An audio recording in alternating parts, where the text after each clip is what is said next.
అందరికీ నమస్కారం. నేను మీ ఆయుర్వేద డాక్టర్ చిట్టిపొట్ల మధుసూదన శర్మని. మనం ఈ వీడియోలో పురుషాంగం బాగా స్తంభించేందుకు దానిమ్మ రసం అనేటువంటి ఆసక్తికరమైనటువంటి అంశాన్ని గురించి తెలుసుకోబోతున్నాం. ఈ రోజుల్లో శృంగారానికి సంబంధించినటువంటి సమస్యల్లో, ముఖ్యంగా పురుషులకు సంబంధించినటువంటి సమస్యల్లో శృంగార సామర్థ్యం సన్నగిలిపోవడం అత్యంత ప్రధానమైన సమస్యగా పరిణమించింది. దీనికి తోడు ఇందులో కూడా ప్రధానంగా అంగస్తంభన సమస్య.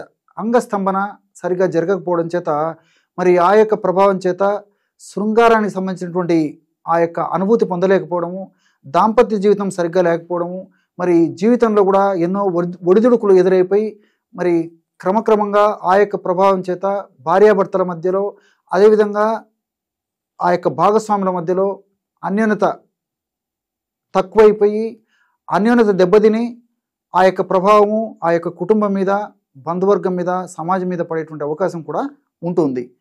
అంగస్తంభన, ఈ పురుషాంగం బాగా స్తంభించాలంటే మెదడులో కొన్ని రకాలైనటువంటి హార్మోన్స్ బాగా ఉత్పత్తి అయ్యి ఆ యొక్క ప్రభావం చేతనే ఆ పురుషాంగం స్తంభించడం జరుగుతూ ఉంటుందన్నమాట. ఈ పురుషాంగం స్తంభించకపోవడానికి కారణం ఏంటంటే, పురుషాంగానికి రక్త సరఫరా సరిగా కాకపోవడము, రక్త సరఫరా తగ్గిపోవడము.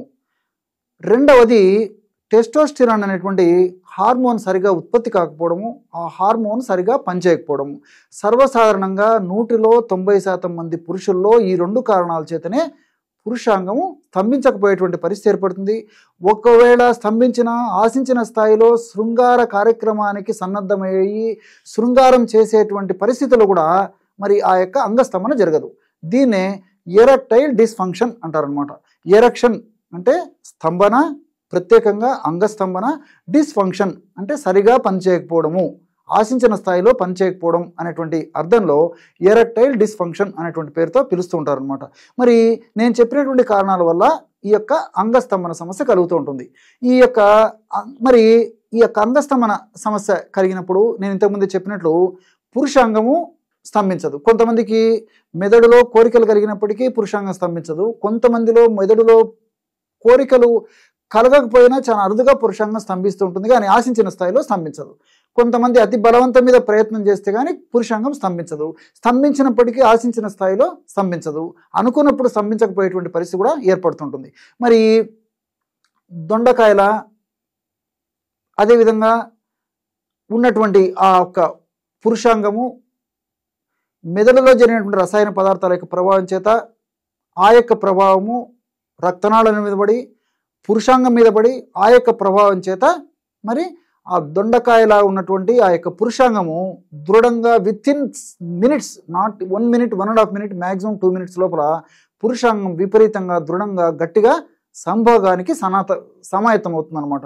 మరి ఈ యొక్క పురుషాంగము దృఢంగా గట్టిగా సంభోగానికి సమర్థం అవ్వాలంటే దానిమ్మ పళ్ళ రసం చాలా అద్భుతంగా పనిచేస్తుంది.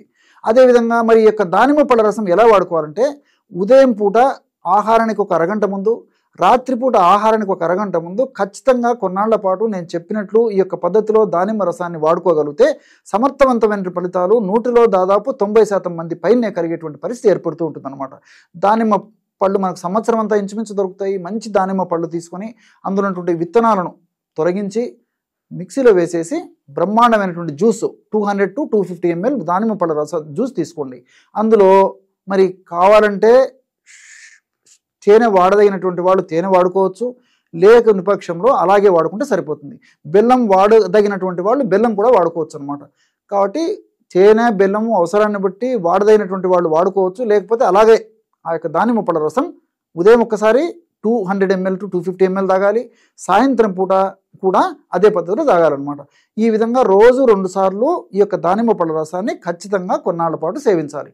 దీనిలో మరి పాలు కలపడం కానీ, చల్లనీళ్లు కలపడం కానీ, లేకపోతే ఇతర పదార్థాలు కెమికల్స్ కలపడం కానీ ఇలాంటివి ఏవి కాకుండా కేవలం దానిమ్మ పళ్ళ రసాన్ని ఈ విధంగా వాడుకోవాలి. మరి ఈ విధంగా వాడుకోవడం వల్ల పురుషాంగ స్తంభనకు ఎలా ఉపయోగపడుతుందని మనం శాస్త్రీయంగా మనం ఆలోచించినప్పటికీ, ఈ దానిమ్మ పళ్ళ రసంలో నైట్రేట్స్ అనే పదార్థాలు ఎక్కువగా ఉంటాయి.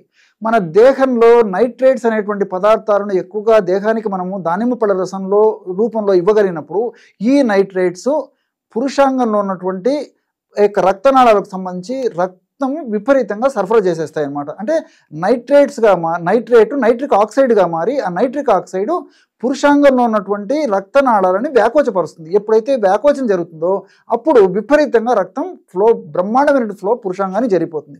ఎప్పుడైతే పురుషాంగానికి బ్రహ్మాండమైన రక్త సరఫరా జరిగిపోతుందో అప్పుడు పురుషాంగము మరి అంత స్థాయిలో ఉన్నటువంటి పురుషాంగము, ఏలబడిపోయినటువంటి పురుషాంగం కూడా వెంటనే స్తంభించేందుకు అవకాశం ఏర్పడి దృఢంగా గట్టిగా తయారైపోతుంది అనమాట. మరి అంతేకాకుండా రెండవది ఏంటంటే, ఇంతకుముందు చెప్పినట్లు టెస్టోస్టెరాన్ హార్మోన్ అనేటువంటి హార్మోన్ తక్కువగా ఉండడం వల్ల కూడా పురుషుల్లో అంగస్తంభన సమస్య కలుగుతుంది. మరి దానిమ్మ పళ్ళ రసంలో ఉన్నటువంటి ఈ ప్యూనిక్ ఎటచిన్ అనేటువంటి యొక్క రసాయన పదార్థము, ప్యూనిక్ యాసిడ్ అనేటువంటి రసాయన పదార్థాలు ఇవి ఏం చేస్తాయంటే మగవాళ్లలో బీజాలలో టెస్టోస్టెరాన్ అనేటువంటి హార్మోన్ ఉత్పత్తి అవుతుంటుంది. లైడింగ్ సెల్స్ అనేటువంటి ఆ సెల్స్ హార్మోన్ ఉత్పత్తి చేస్తాయి కాబట్టి ఆ లైడింగ్ సెల్స్ అనేటువంటి ఈ కణాలని చైతన్యపరిచి టెస్టోస్టెరాన్ అనేటువంటి హార్మోన్ ఎక్కువగా ఉత్పత్తి చేసేందుకు ఈ దానిమ్మ పళ్ళ రసంలో ఉన్నటువంటి ఈ ప్యూనిక్ యాసిడ్, ప్యూనిక్ ఎటచిన్ అనేటువంటి రసాయన పదార్థాలు ఉపయోగపడతాయి. కాబట్టి మల్టిపుల్ బెనిఫిట్స్ ఈ దానిమ్మ పళ్ళ రసంలో ఉంటాయన్నమాట. మరి పరిశోధనలో కూడా ఈ యొక్క విషయం నిరూపణ అయింది. కాబట్టి ఇలాంటి సమస్య ఉన్నటువంటి వాళ్ళు మరి చాలామంది కూడా స్నేహితులతో చెప్పుకోలేరు, భాగస్వామితో చెప్పుకోలేరు, అదేవిధంగా ఇతరులతో చెప్పుకోలేరు, శ్రేయభిలాషులతో చెప్పుకోలేరు, చివరికి డాక్టర్తో కూడా చెప్పుకోలేకుండా మానసికంగా కుంగిపోయేటువంటి ఇలాంటి శృంగారపరమైనటువంటి సమస్యలకి మరి ఇలాంటి చక్కటి ఆహార ఔషధాలని గుర్తెరిగి వాటిని చక్కగా గమనించి ఆరోగ్య స్పృహను ఏర్పాటు చేసుకొని మరి ఆ యొక్క ఔషధాలు వాడుకోవడం వల్ల ఆశించినటువంటి స్థాయిలో శీఘ్రంగా సత్వరమైన ఫలితాలు కలిగి చక్కటి ఆరోగ్యమైనటువంటి దాంపత్య జీవితం వాళ్ళ సొంతమయ్యేదానికి అవకాశం ఉంది. చూశారు కదా, ఇటువంటి సులువైనటువంటి ఔషధాన్ని మీరు ఈ వీడియోలో అంగస్తంభనకు తెలుసుకున్నారో. మరొక వీడియోలో మరొక అంశంతో మళ్ళీ కలుద్దాం. అంతవరకు నమస్కారం. మీ చిట్టిపొట్ల.